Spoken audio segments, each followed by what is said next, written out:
ఈ ఫిబ్రవరి నెలలో వృశ్చిక రాశి మరియు లగ్నం వారికి ఎలా ఉండబోతుందో ఈ వీడియోలో తెలుసుకుందాం. జాబ్ చేస్తున్న వాళ్ళకి వర్క్ ఫ్రమ్ హోమ్ ఆపర్చునిటీ రావడానికి ఛాన్స్ ఉంది. ఎవరైతే సంతానం కోసం ఐవీఎఫ్ ట్రీట్మెంట్ ట్రై చేస్తుంటారో వాళ్ళకి సక్సెస్ అయ్యే అవకాశం ఉంది. మీ నేటివ్ ప్లేస్లో ల్యాండ్ ఆర్ కమర్షియల్ ప్రాపర్టీ కొనడం, దానికోసం భారీ మొత్తంలో అప్పు చేయాల్సిన పరిస్థితి రావడం జరుగుతుంది.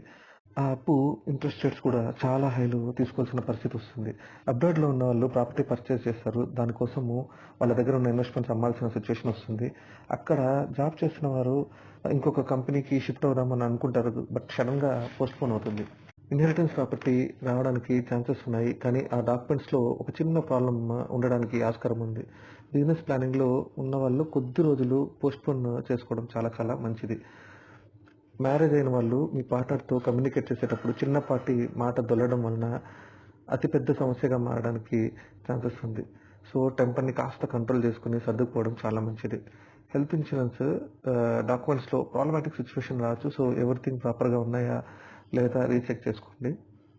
ఇన్సూరెన్స్ ఫైల్ చేసేటప్పుడు ఎవ్రీథింగ్ జెన్యున్గా ఫైల్ చేసి 1-2 సార్లు మీరు ప్రొవైడ్ చేసిన డాక్యుమెంట్ అటాచ్ అయ్యాయా లేదా చూసుకోండి. మంగళవారం అండ్ శనివారం నాడు హనుమాన్ టెంపుల్కి వెళ్ళి దర్శించుకొని రండి. శివలింగంపై జలాభిషేకం చేయడం చాలా చాలా మంచిది.